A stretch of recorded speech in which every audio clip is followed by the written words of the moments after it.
up, TheGARV here, and there's an ill will blowing through UFC 84. Can you smell it? I can smell it. It stinks. It stinks so bad. The last time I smelled something that rank was when Keith Hackney tried the chocolate finger on Manny Yarborough. You remember the mess that made? It stinks. There's an ill will blowing through UFC 84. Can you smell it?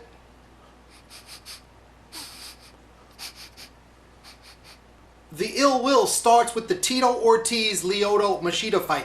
Now, ironically, there's no ill will between Ortiz and Machida.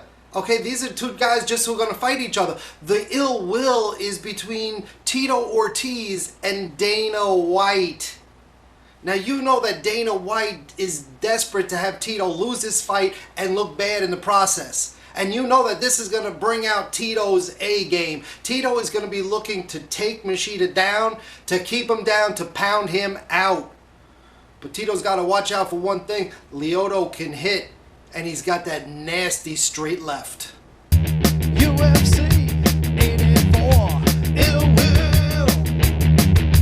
So who's going to win the fight? Well, that's hard to say. But if you want to know how the fight is going, you don't even have to watch the fight. All you need to do is watch Dana White's face. Okay? If the fight is going Machida's way, he's going to be looking like this. Fuck yeah. But if Tito is getting the upper hand, then Dana will be looking like this. Fuck no! And if it's a back and forth seesaw battle, you'll see this. What the fuck? Fuck no! Fuck yeah! What the fuck? Now this is probably Tito's last fight in the UFC, more than likely, just about done. This is his last fight in the UFC.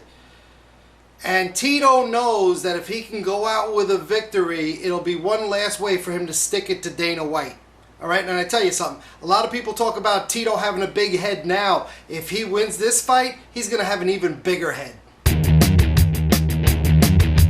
But the ill will doesn't stop with the Tito fight. It continues on into the Wanderlei Silva-Keith Jardine fight.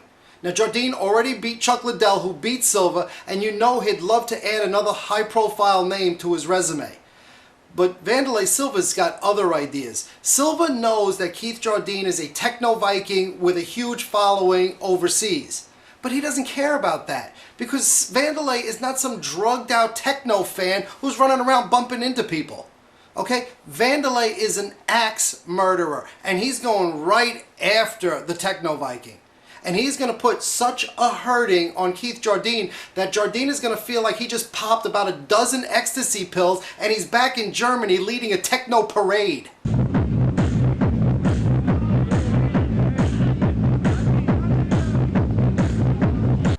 And still the ill will blows on, gaining in strength, stinking up the arena. Can you smell it? But what won't be stinking up the arena is the main event of the evening. The long-awaited showdown between BJ Penn and Sean Sherk. Alright? Not only is there ill will in this fight, there's bad blood. And when you mix ill will with bad blood, it's like mixing, I don't know, oil and water. Okay? It's dangerous, it's explosive, and this fight is going to be fireworks. Now, we all know that Sean Sherk has a world-class shot and great ground and pound. But he's up against BJ Penn, and BJ Penn is BJ Penn. And at 155 pounds, I don't think there's anybody on the planet right now who could beat BJ Penn. Now, I know this is bad news for Sherk. I know he probably doesn't like to hear this, but I can't sugarcoat this stuff. Okay, this is a prophecy, not a group therapy session. I tell it like it is. Now guys, I have a couple of major announcements. TheGARV.com is finally up. It's stable. I'm adding content every day. It's a great site, TheGARV.com. And even bigger news, TheGARV is going to be the official ring announcer at Battle Cage Extreme 5 in Atlantic City on July 12th.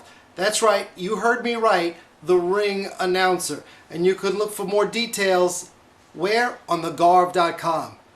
As it is written, so it is done. See you in hell. Peace. UFC